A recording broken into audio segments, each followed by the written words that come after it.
What is up, everybody, and welcome back to another episode of 305 Takes. Me and Angel are back for you and excited for this episode as we are still diving into the NBA. And it's been a crazy NBA season with the standings changing every day. You basically have to refresh every morning to see exactly what the latest standings are because especially in the Western Conference, a lot of these teams are really just jumbled up, and you can have teams going all the way from like 6th to 11th, depending on what the outcomes are for the night. And, in the Eastern Conference, we have our favorite basketball team that is just honestly not the best basketball team that I've seen. And it's getting sadder and sadder to watch that team. So we have a lot to get to a lot of show to do for you guys, and we're excited to do it. Angel, what are you looking forward to for today's episode?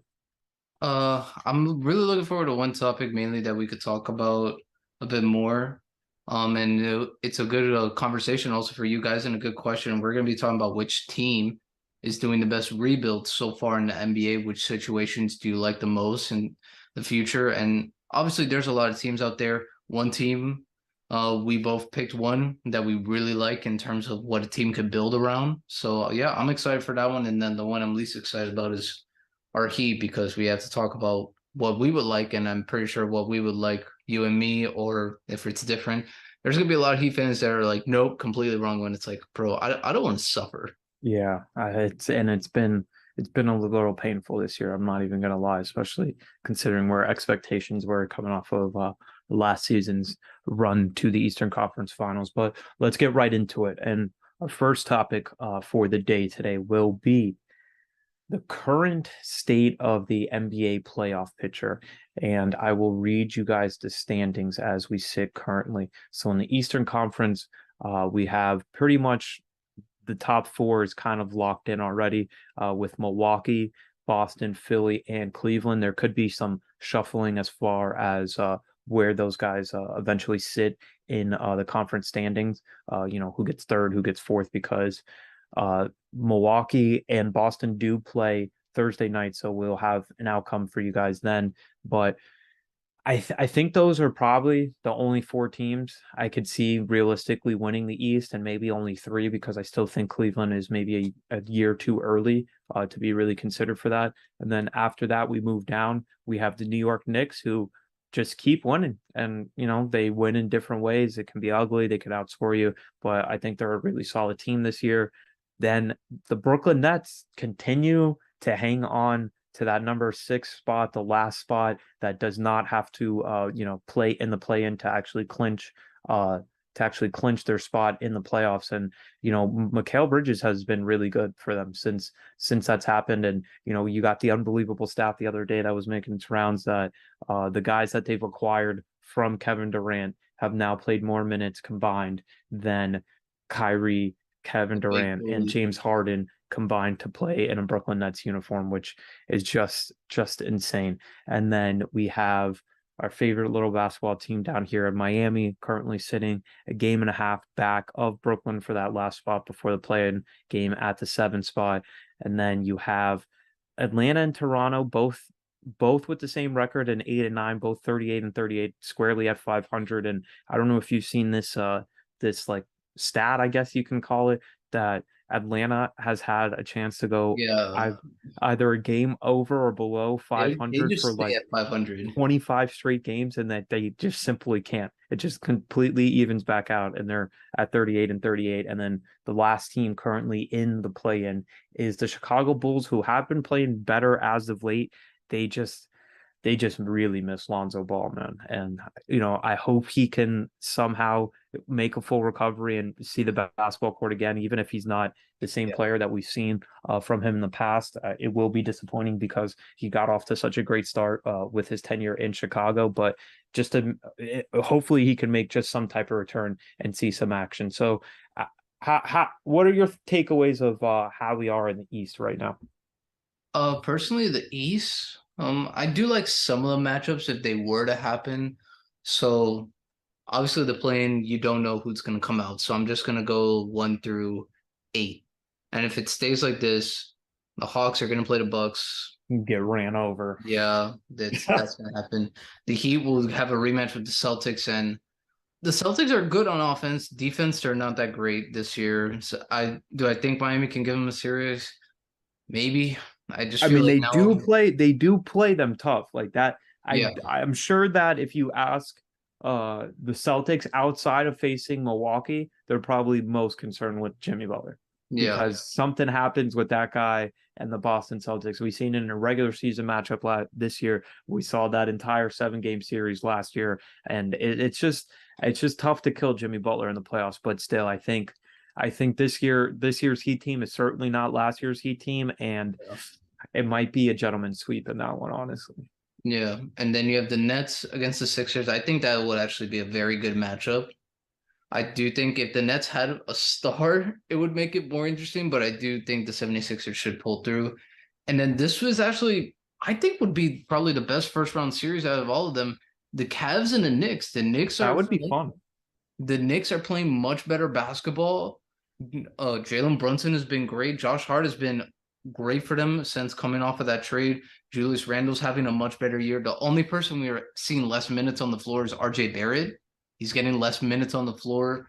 But if he could be productive in that series, that could really help them. And then you have the Cavs, this young team, Darius Garland, Evan Mobley, Donovan Mitchell, Jared Allen, Okoro. You have Karis LeVert off the bench, who's not having the best year, but they still have a really good team. And that one, I do think the Cavs should be there. But I just feel like with the East, what I'm seeing is that the top 4 teams should be the last 4 team standings. Yeah. What I think in the playoffs, and then they can go at each other from there. But with the way I'm looking at it, I feel like Milwaukee's gonna go to the finals. Dude, Just Milwaukee is tough this year. yeah, Milwaukee is tough. if Boston was playing better defense, I would pick Boston.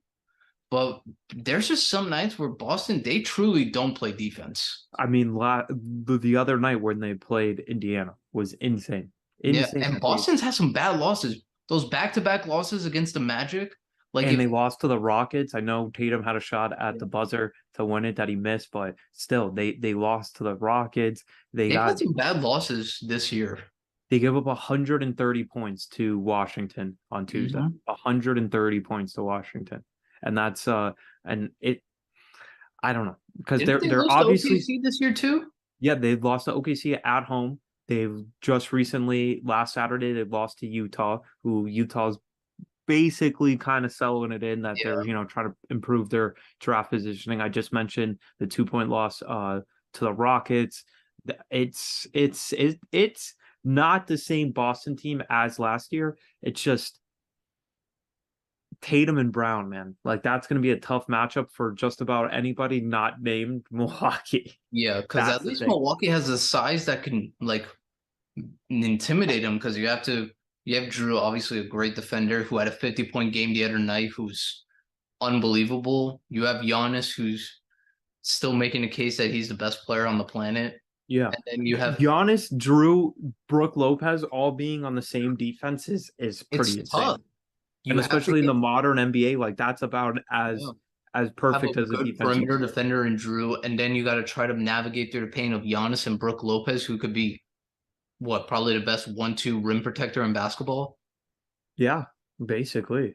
Yeah. So And it's tough. So that's what I see with them. And then when I go to the West, okay, let me I read through feel the like West because yeah, The West is insane right now. So yeah. here, let me get you our Western Conference standings as of right now. So we have the Denver Nuggets at number one, even Mhm. though they've been up and down, I would say the last like month of the season. And you always have to wonder what their motivation has been because they've been pretty much the one seed throughout the season. But that's something to keep an eye on a little bit. Number two, you have Memphis, who's been playing pretty well since Jaw's return. Hopefully Mhm. everything, just stays calm. Hopefully they get Steven Adams back going into the playoffs too, because I think that's low-key been a storyline that's been swept under the rug with all the Jaw stuff is that they haven't had Steven Adams and then they lost Brandon Clark for the season with the torn Achilles. So that is something to keep an eye out as well. And then Sacramento, shout out to the Kings, man, to finally snap the longest playoff drought for any of the 4 major sports here in America. So shout out to the Kings. They're number 3 seed, locked in their playoff spot already. 4, Phoenix, who just got back Kevin Durant for the game against Minnesota. Then we have 5, the Clippers, which, you know, depending on what day you see them, you're like, oh my goodness, this Clippers team's good. Then sometimes they get They're up to a bad. 9-0 run Yeah. against the Thunder in the first quarter and still lose the quarter by 5 points. And you're like, how did this just happen? Golden State sitting at 6. And that is the most confusing team Yeah. I could have ever envisioned. Like that, I don't know what happens with them. Great at home, but on the road they are so different. So And then you have Minnesota at 7, who they've kind of righted their season back, especially with the addition of Karl Anthony Towns coming back to the lineup as he missed helped a about lot. 3 months with that calf injury, and he's been playing really well since he's come back for them. They're currently 7th or 39-38. The Los Angeles Lakers Are in in the 8th spot. tied with New Orleans at 38-38 as the record. I believe the Lakers have the tiebreaker right now because they beat the hell out of the Thunder or the Pelicans a couple of weeks ago. And then the last spot in the Western Conference play-in tournament would be one Oklahoma City Thunder, who Man. are 6-4 in their last 10 games. It's Yeah. crazy. The Lakers and the Pelicans have the same exact record, and OKC is 38 and They're right 39, there. just a half game behind them. Yeah. And all 3 of those teams are 6-4 in their last 10 Yeah. games. It's That's insane.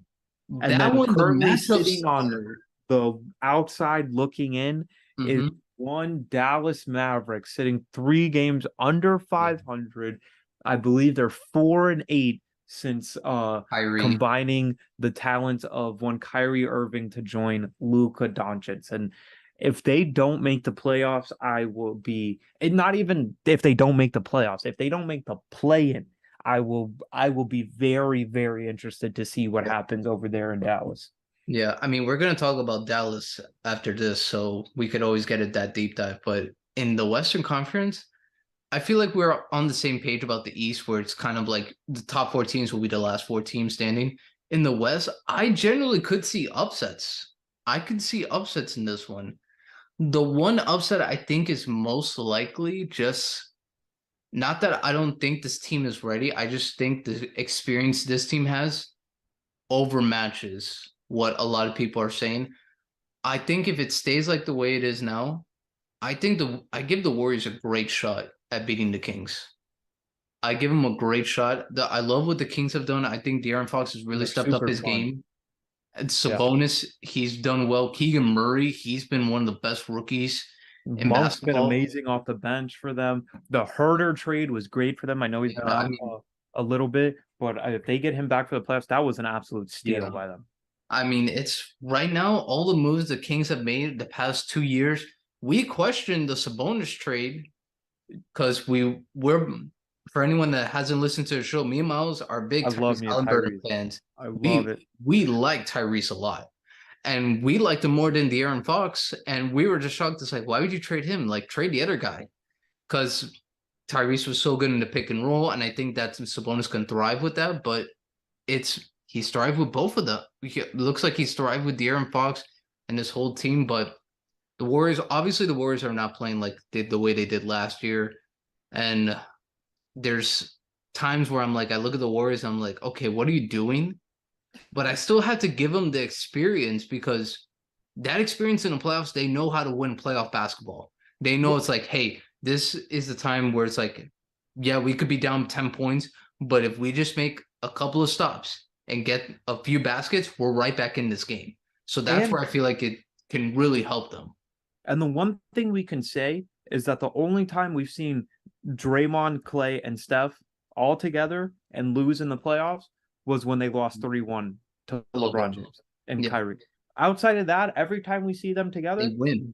they go to the finals and they win it. Yeah, Like so they I just flat out win it. So I'm kind of with you, and it's kind of how I felt going into the NFL playoffs, where it's like, all right, am I really gonna bet against Patrick Mahomes? And like I get, okay, it's different in basketball because it's not so singular, and especially in the playoffs, you need yeah, guys to step up. But I think especially if they can get Wiggins back for the playoffs, which we'll see what happens there. He's been out yeah, for a while, and they got Gary Payton back. I mean, that's essentially the team that they had last yeah. year that beat Boston, and I didn't And expect them to beat Boston. And it's so hard to beat Steph and Clay. Like once Steph and Clay get rolling, it is difficult to beat them because they can just shoot the lights out. And then you still have Jordan Poole. Jordan Poole can get you a bucket. Obviously, he's not having the year he did last year. He's I just so hot and cold, but that's yeah, one of those guys that's like, okay, we're here now, and this is where you need somebody to yeah, step up. You need to elevate, and we've seen him have magical games. I mean, the other day he went crazy in the fourth quarter, help him win a game. The only yeah. thing with me is that they set the record for most consecutive playoff series where they won a game as the away team. Now, this year, they've been absolutely awful on the Terrible. road. Yeah. Absolutely awful here. This is their record.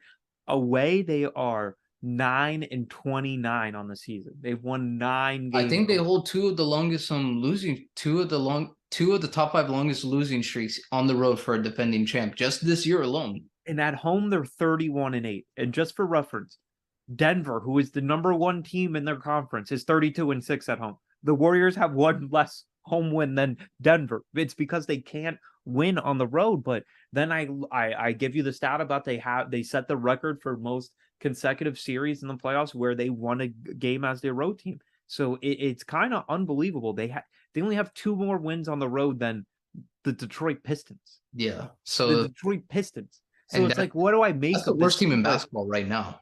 and it's like, what do I make of this team? Because I trust them, I trust Steph, but it's like, Yeah. I mean, but we they still just gotta have give been it so up and down.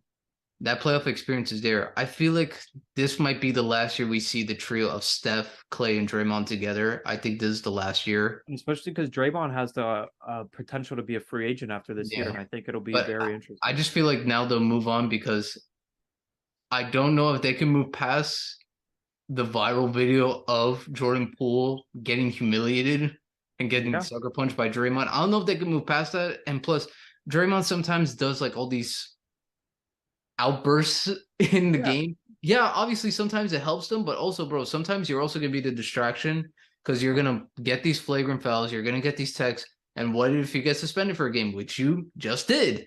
And we've seen that change a whole finals outcome, Yeah, so being I suspended feel in a like game. that might be the last year. If not, maybe they try to move Clay and get some more pieces to have a longer run with Steph. That could be something I feel like the Warriors can do. So I do see that. I see that as a potential upset. And another potential upset, just because I don't like the way, yeah, they've been playing good lately, but the season it hasn't looked that great. I feel like the Grizzlies they can lose in the first round. And especially like I mentioned with losing Brandon Clark, because I thought their potential best lineup to end games was going to be Clark and Jaron Jackson at the 4 and 5, Yeah, and then you can they would kind of be more switch athletic everything. on the floor.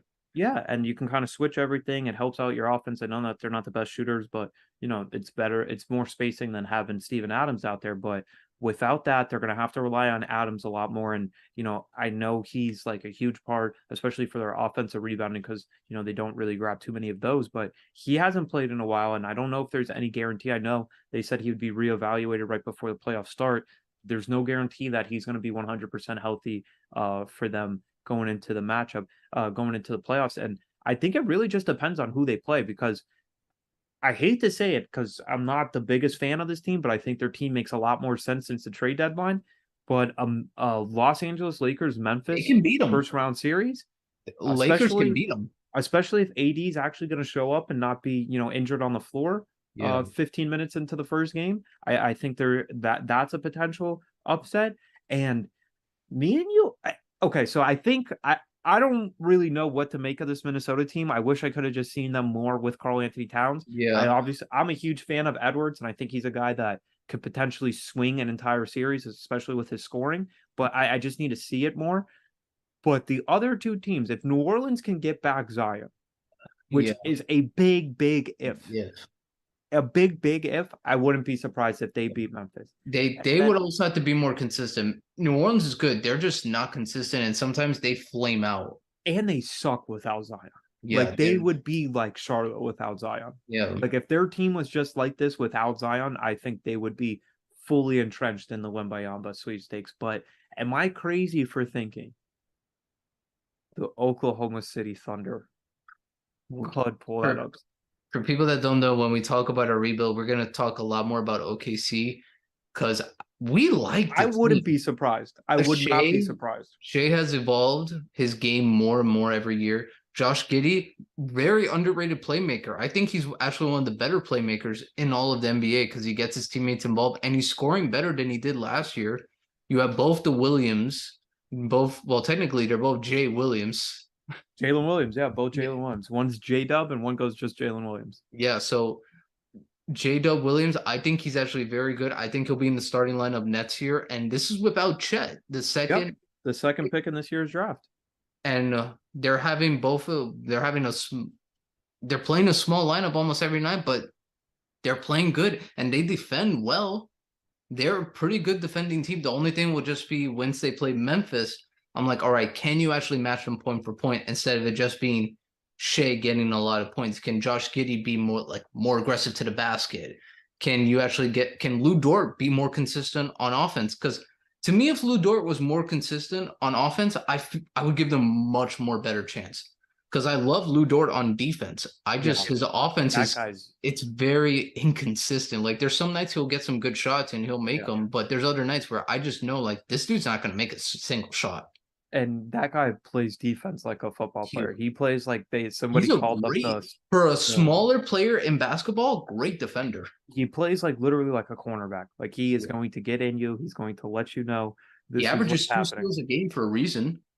And so if we look at OKC for the season, they have an offensive rating of 115 and a defensive rating of 114. So, they're about even for the year. Like they're not bad on offense, they're not bad on defense. They're just right there. And I agree with you. I think they have a lot of different ways that they can attack you. I mean, Shea is averaging 31 points a game on 51% shooting from the field. And it's not even like he's one of these guys that shoots a lot of threes. He only averages 2.5 Yeah. three-pointers He's a attempted great per game. to the basket. He's a great driver. He knows his angles. Like he's one of those Yeah. guys that is just all angles. Let me get to my spot, rise up before you even know what to do. But you look at it, Shea at 31 points a game. Josh Giddey, which I don't even think scoring is his number one best attribute. He's at 16 points a game, 7 rebounds a game, 6 assists. Jalen Williams, as a rookie, is at 14 points a game, shooting 36% from three and shooting 52% overall from the field. Then you go to Lou Dort, who we just said, I wish he was a little bit better offensively.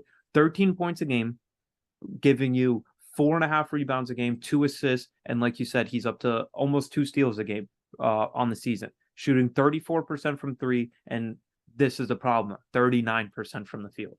Yeah. That's the only thing with Lou Dort. And I was like, this is all without Chet.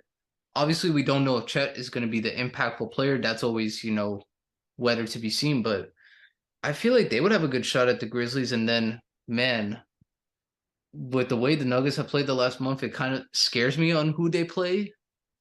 But man, this is tough because the West, I could see almost all of these teams making the finals, but I also wouldn't be surprised to see any of these teams lose in the first round. Well, I think the West is. I think the best way we can just describe it is that the West is It's a toss completely up. wide open, Yeah. completely wide open. Because we would have expected Golden State to probably be more up closer to the top, but we just gave you reasons why they're a little suspect this year.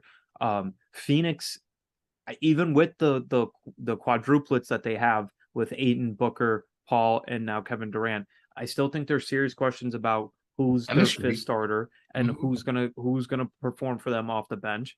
Sacramento, I think, has been a crazy fun team all year, but I don't necessarily think they play anywhere close to enough defense to really be taken serious. And then Memphis, I would love the story because you can say everybody wrote us off, everybody counted us out, but I just think the injuries are a little bit too much. And then Denver, I mean, there's really no excuse for Denver other than will Jamal Murray and Michael Porter Jr. show up. Well, yeah. Yeah. And then you got a team like LA, which I would have said before when they had Westbrook, there's no way. But Yeah. you make The some Paul smart George moves, your injury team hurts a actually lot. looks, yeah. And you make some moves at the deadline. I think Westbrook's actually been pretty decent for the Clippers, and especially now with Paul George being out, I think they actually kind of need to rely on him because they need somebody to kind of get them into their offense. Another another person to make moves for the defense to actually have to pay attention to because they do get a little bit stagnant when they have one of those two guys out. Yeah. So the West, it's man, I almost any team I feel like can make a good run, and I wouldn't be shocked. But man, that's a tough one to pick. Really Yeah, tough. yeah, but I'm definitely looking forward to it, and we can move on to our next topic, which is if the Dallas Mavericks don't make the playoffs, what is going to happen over there? Well, as I'm one of the few people, I don't know if you're with me on this. Dallas has a first round pick protected, but it's top 10 protected. So if they get Exactly. a top 10 pick, it is their first round pick. And you know where they currently sit as their Yeah, 11th they're the seed? 10th pick. They're They the would 10th worst record right now. so I'm like, Dallas, if I'm you, like to be honest, because once you if it's 11 or more, it goes to the Knicks. Yeah. So personally, I would tank and try to get a better team just because you don't have the size, I think, to be with any team. Because in the playoffs, you really need to rebound. Rebounds and second chance points matter a lot. I understand PJ Luke. Washington got 40 points and 12 rebounds against the Magic. He Yeah. played like Shaq. They lost to the Hornets back to back. Yeah. So that it's tough on that one. And then what I would like their defense, they're just not good. And the loss of Finney Smith, you really see how bad they are on defense. And It's oh, God, and on offense, it's almost like Brooklyn again. It's like isolation basketball where it's and you take your turn, I take yeah, my turn. I'm going to stand in the corner when you have the ball. I'll stay out of your yeah. way. And it's just been a lot. I mean, losing Brunson obviously was a mistake. I don't think any of us thought Brunson was this would be this good with like a bigger role. Like obviously like he's exceeded expectations, but I mean we saw in the playoffs the guy was getting buckets and he fit with Luka. So that was the first mistake. I thought they did well with getting Dinwiddie. I thought they did well getting Dinwiddie. I thought he actually played, decent. He could be another option for them. He wasn't necessarily maybe suited to be your second best player when you have Luca, but to trade Dinwiddie and Dorian Finney-Smith, basically the only guy on your team that is like, oh yeah, I'll play defense. Like I actually take pride in my defense. Now it's just nothing. Like now you have nothing. Like you signed JaVale McGee. You don't I play don't him. know. You signed JaVale McGee to a 3-year contract. Like I don't understand that. He doesn't even play, and you guys have negative centers now. It's just Dwight Powell, and like I think Dwight Powell's a good backup center, but If you that's had him like at the 20 four, minutes that a would be game. better. Yeah. And then you have Kleba, who like I feel bad for because he actually like cares. He cares and like he'll try, but he tore his hamstring this year. And like they're like, okay, now you have to be our best defender, like trying to come back Yeah. from a torn hamstring. Tim Hardaway Jr. might be one of the most irrational confidence guys that we have in the NBA these days because Yeah. he thinks he's him. He thinks he's Luca. I gotta give him credit because he has the confidence. It's just the game is not there. He wakes up in the morning, looks in the mirror, and he thinks Luka Doncic is staring back at him. Like that's his problem. And then so that's like your third best player right now. And Kyrie is super talented, really good, but when your two best players are beyond zeros on defense, like you're It's gonna have tough. to score 160 points. Like I'm sorry, Yeah. that's it. And if you don't, you're gonna lose. Yeah. It's so personally, if I'm the Mavericks, I would tank to get a lottery pick and try to get something. Because I The think only thing is eventually, that if they keep Kyrie going can down just this, walk away. yeah, Kyrie could walk away, and then if they keep going down this path where they're just not producing, Luka's gonna walk out that door. And come right to Miami. Wait, who said that? I wish, bro. I really wish, but I don't know because Luka's so ball dominant. And then Yeah. we could say this in Miami, it doesn't matter if you were ball dominant or not. They are gonna make sure you pass the basketball. Yeah, I mean, we had LeBron James, we had Dwayne Wade, and I wasn't like, okay, here's a thousand pick and Yeah, rolls. yeah. No, it was they passed the basketball. So and plus in Miami, you play defense. Like Have to, whether non-negotiable. you are good or bad, you play defense. As Duncan Robinson, whenever he gets a chance, they expect him to play defense. Yeah, Even though he's terrible at defense, it's he's non-negotiable. it's non-negotiable. So I don't know. I mean, I would love Luca on the Heat, but that's a whole different question. But yeah, if I'm Dallas, personally, I would try to stay where I am right now, try to get the 10th pick, get a lottery pick, and convince Kyrie and Luca, like, hey, if we get a lottery pick, we're gonna get some talent coming through this door. and that would make it more feasible and try to get Kyrie on like maybe a 2-year deal where it's like, hey, give us 2 years. And if it doesn't work in 2 years, we'll trade you. We'll trade you Yeah. to wherever you want. Like, I'll say the no trade clause. You could demand where you want to get traded. That would be me. That would be my pitch to Kyrie. Yeah, I agree.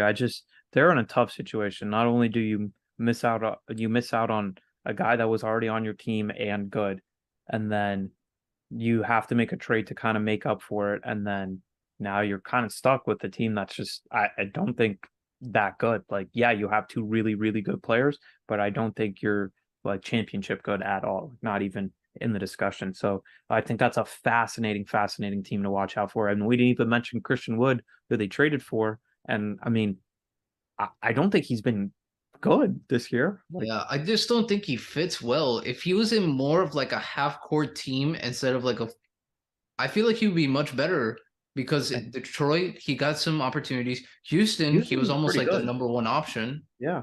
And I mean, that's another guy that's not really interested in defense. Yeah, Christian Wood does not want to play defense. Yeah, so Dallas will be a team to definitely keep our eye out in the future, and another team whose future I think is going to be very clouded very soon here is our favorite basketball team, the Miami Heat, and we're going to just do a quick little segment here because they honestly really don't deserve too much. They don't have too much that we really talk about because they're simply just not that good of a team this year, and it We're really not. does pain me to say it because it is my favorite team, but honestly, this is probably one of my least favorite teams to Miami Heat teams Watch. to ever watch of all time. And then, you have two really disappointing losses the last couple of nights, losing both the back-to-backs in Toronto and then the next night in New York to the Knicks. And the New York one was really frustrating too because Julius Randle was only limited to 15 minutes because of an ankle injury. He still really never have a chance. And, I just don't get how Jimmy can play 35 minutes in a basketball game and only take 10 shots. And then you look at Victor Oladipo plays 17 minutes and goes 1 of 7 from the three and has 10 shots as well. It's like, okay, I guess somebody was interested in shooting the ball and it wasn't the guy that I think is better. And listen, I floated this to you before we started recording, and I'm gonna say it here now. I obviously I don't want it to happen as a fan, but as a fan of the NBA, I think a dream scenario for NBA fans would be the Miami Heat make the play in, they lose both play in games and do not qualify for the playoffs, and they have to do some real soul searching. And in that soul searching, they realize we've reached our potential with Jimmy Butler as our number one, and we're going to trade him and the team I want him to be traded to because I think this would be a perfect marriage between players and how they play and just fit would be Jimmy Butler gets traded to the Denver Nuggets and he gets to play alongside Nikola Jokic, who could at that point be a three-time MVP winner. Yeah, no, I'm with you on the part of like saying just because I want the Heat to have such a bright future, I understand it. The Heat culture is not to think about 2 years from now. It's just what is happening today, which I get, I understand. But clearly, it's not working out, and we're wasting Jimmy's prime. If we really look at it, we're wasting it. So I would have no problem if the Heat didn't make the playoffs and then the Heat trade Jimmy. I would like to obviously get something great in return because I want some building blocks. I feel like we keep Bam, we keep Tyler, try to trade Kyle for something. I don't care what it is. Like to me, if we could get rid of if the Heat trade Jimmy, Kyle, and Duncan Robinson, I feel like they can do a really good restart, and the rebuild process would be a lot better for the Heat. Because I feel like all right, we can mix and match some players, we can bring in some guys, we can get some good quality draft picks. Because I would like to have a top 10 pick. I really would. But I just know it's not going to happen. It's not going to happen unless one team in that top 10, whoever lands in top 10 thinks, oh yeah, if we have Jimmy, we can do this. Yeah, we'll trade our first round pick to the Heat. I mean, if that happens, I'll take it just because I feel like this draft class has a lot of good talent. But man, I would really like to do a restart button and build a team around Bam and Tyler. Because Tyler, obviously, he's not having the best year since he's been in the starting lineup. But I do think he's still good, and I think He's he's still proven. good. I think he's proven to us year over year that he improves because Yeah. he won 6 man last year. He came and he said he wanted the starting job. He's been in the starting job, and you know, he is still a little bit inconsistent, but this entire team is inconsistent, and you Yeah, can this whole see team. that when Jimmy doesn't play, he knows that he has to like Yeah, increase his load. He has to, try to give everything for the team because there's a lot yeah, that Jimmy carries, and when he's not in, that there's a lot that needs to be replaced. So you can see it, especially that Toronto game. I thought he played really well in the first half, and then the team, I don't know it what happened in the second exploded. half. They stopped scoring in the second half. Like they Yeah, just said, okay, don't need 2 points anymore. But it's just been really frustrating. I mean, Bam, I feel like has really plateaued as a player, and it really pains me to say because I really enjoy the player. I really enjoy yeah. watching him I play. But offensively, I think this is just what we're It's gonna get very from him, limited. unless he, you know, unless he moves more into the Brook Lopez category where he's going to be more of a spot up guy. And then if he gets the mismatch, all right, now I'm going to go to the paint and dominate. Yeah, Then I think we can see a gradual improvement from him over a year-to-year basis. And I think he's amazing defensively, and he does a lot of stuff. He can switch, he can stay in front of quicker guys, smaller guys, and that is really important for a team. But offensively, I just think this is exactly what he is going to be. I don't think we can expect him to yeah, necessarily get any better from what we've seen. yeah. So I mean, I would really like to do a reset button, find a new Yeah. point guard, try to find, see if we could get See a if we number. can just take somebody to take Duncan Yeah, Robinson. I mean, you know how bad it has to be for Tim Legler to get on ESPN and say, "What happened to Duncan Robinson? Like, exactly. does he even exist anymore?" Like, we've Yeah, been seeing it for a while, but like, it's true. Like, what happened to him? no idea. And it's not even like you can. It's not like last year where Struess was amazing and like you Yeah, had to play Bruce has Struess. been okay, and a lot He's of been okay, but he's not as knocked down as he was last year. So you would think, okay, the and guy people that think was Struce is knocked out the down took a door. step down. Duncan should fill in, right? Yep. And a lot of executives think Max Struess is going to walk away in free agency, which I think so too. Depending on looking at the contracts of the Heat, I don't see how they pay him. Yeah, you can't really pay everybody. We know that you can't really pay everybody, and unfortunately, they're tied to Duncan. Yeah. Like that's the So investment that they made, and they still have to figure out what to do with Kyle. And unless he wants to take the Oladipo money, like, yeah, and I doubt that I he's going don't to want think to do so. I that think after being Kyle's kind on. of done with Miami. And then that's even before discussing what to do with Gabe Vincent. So there's a lot to figure out, and there's still no power forward on this team. Yeah, so that's one that's why I It's wanted to been pitch it to you. disappointing. That's why I wanted to pitch it to you just because it seemed like a Heat move with OKC on the rise.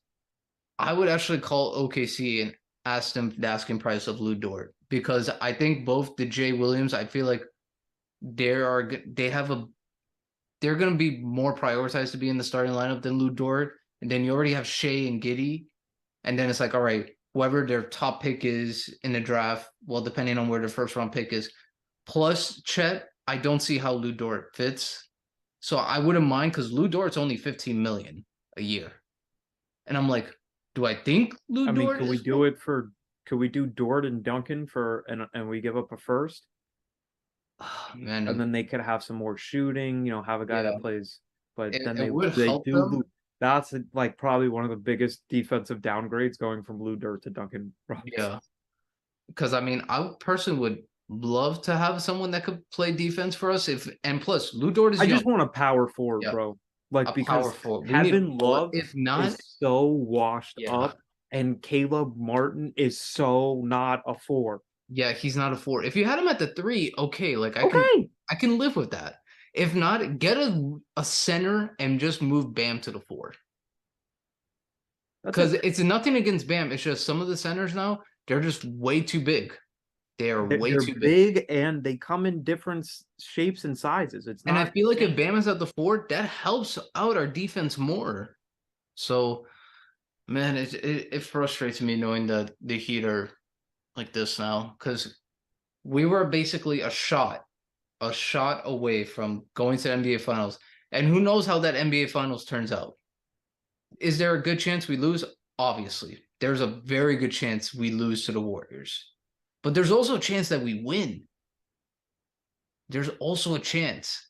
So to go I from mean, especially with the way Jimmy was playing, and that team was a good fit. Like everybody yeah, knew their role, but PJ played his role, Bam was playing his role, Tyler was lighting it up off the bench. yeah, Oladipo, it's Oladipo was playing good. it's sad to even think about, honestly, because just how far it's fallen off. And Yeah, I think that's all the time that they deserve because I'm gonna get depressed if I keep thinking about this team any yeah. longer. It honestly So makes me sad. let's move on to our last topic since we've mentioned two teams that are kind of in flux as far as what they should do with their future, and we've talked about the playoff standings. Let's look at some teams that we want to give props to that aren't necessarily in the playoff conversation. One team maybe, and they've been through a rebuild. So I'll go first. The team I want to give a shout out to, and a team that I'm looking forward to seeing them play in the future as they get older is I like this Orlando Magic team. I like this Orlando Magic team. I think Paolo is really, really good, and he's been good since basically day one. He has uh I think he's He just can't actually shoot from three. yeah, he can't shoot from three. In the month of February, he went 3 of 33 from three and shot That 11%. was awful. Yeah. So I think he's kind of hit that rookie wall, especially because I don't think he's ever played this many games, considering, he's just a rookie this year. But you look at it, it's Paulo and Franz Wagner. I'm a huge fan of Franz, and I think that's a great foundation to start to build your team around. You got Franz, who's listed at 6'9", 225. Then you have Paolo, who's listed at 6'10", 250. And then you look at Jalen Suggs, who I think has taken a while to kind of develop. And, I think when we look back on his career, it might be like, oh, did we really have to take him with the fifth pick? But I think he's a really, really solid NBA player. And Yeah, especially if he could play more of the two guard than point guard, because, his shot's still yeah. a little bit questionable and teams go under it. But the guy that I am really, really impressed with because he's just been through so much in his career. And I'm really happy that he's gotten a chance to rebuild it is one Markel Fultz, who Yeah, averages Markelle Fultz has been good with the Magic, and you know who's also been good for them? Cole Anthony. Cole Anthony has been good for them. Cole, and I think he fits a role because they struggle to score sometimes. And this is another The guy. I bucket. wouldn't even call him irrational confidence because he actually is a good scorer. Like he's Yeah, just gonna put shots up. Like he's a microwave type of guy. And the bowl thing was cute, but the guy that I really have been impressed with them as well is Wendell Carter Jr. Wendell Carter's been really good for them. And the fact that they were able to get Wendell Carter in the Vucevic trade and two first round picks and It potentially helps. two high first round picks because they already drafted Franz with one of the picks that they got from Chicago, and then we'll see where this year's pick lands as far as with Chicago in the lottery and everything like that. So I think Orlando's going to be a really fun team to keep an eye out for the next couple of years. I could see them making a leap like OKC, especially if they can have two high first round picks their own and Chicago's this year. They're going to have a lot of talent. I still think they need a little bit more of a true point guard. I know he's a free agent at the end of the year. I would love to see them get Fred VanVleet. That would help a lot. The only thing I would still be worried about with them is just their guards would be really small. That Yeah. would be But the I do like it because you have yeah, Franz, you have Wendell, follow. you have Paulo. So you have a little bit of size to make up behind you that you can I think you could hopefully be able to hide them. Yeah. I mean, we talked about the Magic they outside of like recording, I feel like they have a good team, like a good foundation to build on. Obviously, I think the best team that has like the brightest future, I think, is OKC, just because of we talked so much of them already in this pod. But one team I really like the future just because I love what I'm seeing from their young players. I like Detroit. I feel like Detroit has a good future. James Wiseman has been good for them since arriving there. He's been getting a double double almost every night, getting a solid 14 points and 10 to 12 rebounds a night. Jaden Ivey, I think Ivey's been good. And then this is all them playing like without Cade. If Cade can come back and then put himself in there and really get some distributing of the basketball there, I feel like they can be a much better team. I like what Jalen Duren has done. The only thing I As the youngest player in the NBA this year. Yeah, as the youngest player in the NBA. The only player I feel bad for, just because he had the really good connection with Cade, is Marvin Bagley. I feel like he'll be gone because Bagley was good last year when him and Cade were on the floor, but now Cade is with so good. yeah, I wish we could have seen him this year. and That's the imagine only him thing. with Wiseman. That would actually be better. James Wiseman would be getting more looks at the well, much And he'll get Duran too. Imagine Duran with an actual point guard. so I would like to see that. And then Ivy, I know if Cade is usually he wasn't as aggressive with the ball the first half of the year, then he was more aggressive. At least that's the one thing they don't have to worry about with Ivy, because Ivy's aggressive with the basketball. Yeah. So And they have a he slasher that hates can get getting to getting there. downhill too. Hmm. Like the more he gets downhill, I think the more his game will open up. Yeah. And to me, if Detroit can just get a couple of shooters on their team, guys who can take some threes, as much as I hate, well, they might hate to hear this, I would express the option of maybe bringing back a Luke Kennard. Mm. I feel like that would be a good thing for their home, like the town. I know he was Yeah, like a catch and shoot like guy. Yeah. favorite of there for a while. I think him with his shooting that can help a lot with the team. I mean, I feel like Detroit has a really good future because they have a lot of young players. The only thing to me, they need to get that star. Once they Yeah, they have the need a guy that's a star, bucket getter. once they have the star, I feel like they'll be all set, like ready to go. Because I feel like they have the makings of a good team. Yeah, I think so too. And I'm a big fan of Cade. Cade's one of my favorite prospects to come Cade in. has such a good all around game. Yeah, and I think he's perfect for this version of the NBA that we have, where you have all these combo guards and it's all about switching and not being at a disadvantage. And it's just a shame that we couldn't see him a little bit more this year because he got shut down, I believe, after just 11 games. But Ivy had his first 30-point game the other night. I think he's going to continue to get better, especially if he can develop his shot a little bit more because we've seen the athleticism, we see how quick he is. And I think you're right. I think they just because they have bigs now. They have Wiseman, like you said, who's looked the best we've seen him so far in his career. Dern was the youngest player in the NBA, and I think he proved that he's going to be an NBA player for a long time. And I just think that what they're missing is because Boban has or not Boban, Bogdan. Bogdan, yeah, Bogdan has been really good for them, and I think a good veteran presence, and he's kind of their guy that they look to get the shot. But if they can get like a supersized version of Bogdan, I think then they'll really be cooking with fire. Yeah. So man, that's the team I think that's got a good future. I like their future a lot. I mean, we were gonna plan on buying tickets this year. For anyone that didn't know, we talked about going to I see the gotta see Pistons, Cade. but I gotta see yeah, Cade, man. I gotta see good him with thing we my own didn't buy eyes the tickets because Cade got hurt. right So away. yeah, so Yeah, we were so like, okay, we might have saved a couple of bucks, but the only thing that kind of the one team I feel like their future, like they need to do something in order to make it shine. I think Houston has to make a couple of changes just because, I I hate that team. bro, I hate that team. Jalen Green and Kevin Porter Jr., it's just isolation basketball. I hate They that team. they play like an AAU team where it's just all of them try to go one on one. Yeah, they're all trying to get their first D1 offer, is And I'm what's like, happening in the NBA. I'm like, you guys do know you're in the NBA. I understand all of you can get a bucket, but if you guys like share the basketball and then try to play defense, And you you can realize you actually be a have solid team. a center named Alfred Sengun who is actually good at passing the ball Yeah. and like passing the ball. Yeah. So I'm like, Like he will help you guys get better, easier shots. yeah. I hate watching that team. I hate watching that Did team. you see the Anytime I even see price a highlight. of the tickets at Houston when the Yeah, Pistons showed up? yeah. $2. That's bad. That's bad. I mean, When your tickets are more expensive than items at McDonald's. if I was Victor's camp, that would be the only team I would be like, yeah, we have no interest in going there. Yeah, no interest. Like literally no interest in going there because I don't want to have to fight for the ball between getting the ball between Kevin Porter Jr. and Jalen Green. I think they already have Sengun who should play. They drafted Jabari last year, and now they're gonna add Victor. If they get the first overall pick. Yeah, that's what I'm saying. If I was Victor, I'd be like, yeah, let's stay away from them. Yeah, because bro, they are so allergic to passing the basketball. You know what Steven Silas's record is in 3 years as their coach? Oh my gosh, bro. I saw that. It was so awful, bro. 55 and 175. Yeah. I'm telling you, me and you, co-head coach. I don't think we do that much worse.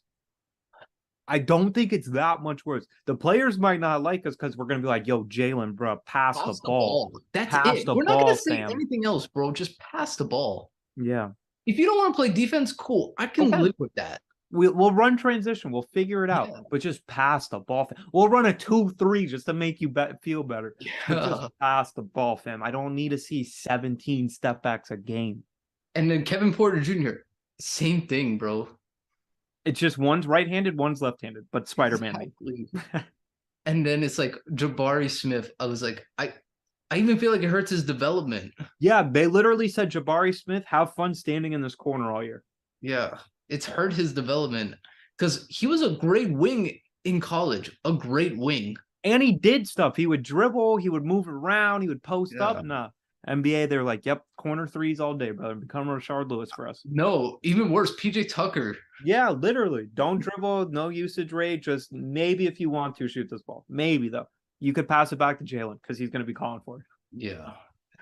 But hey, so far, good podcast. Good podcast. Yes, sir. Yes, sir. So that's how we'll wrap it up for you guys here today. As always, we appreciate everybody for listening, checking us out. Podcast will be available on YouTube for you guys that want to get a visual experience. It'll also be available audio for you guys as well. We appreciate everybody for listening. We will be back next week. We'll stay tuned for what we have planned for then, but definitely going to be touching back on the NFL a little bit as we've had some free agency news. We've had some trades. NFL draft is coming up later in the month of April. And then we will continue with our NBA coverage as well, as I believe we're The down to playoffs like will 10 start games soon. left. Playoffs, play-in tournament will start, and we'll be covering that for you guys all the way through here on 305 Takes, as we always do. Angel, great podcast today.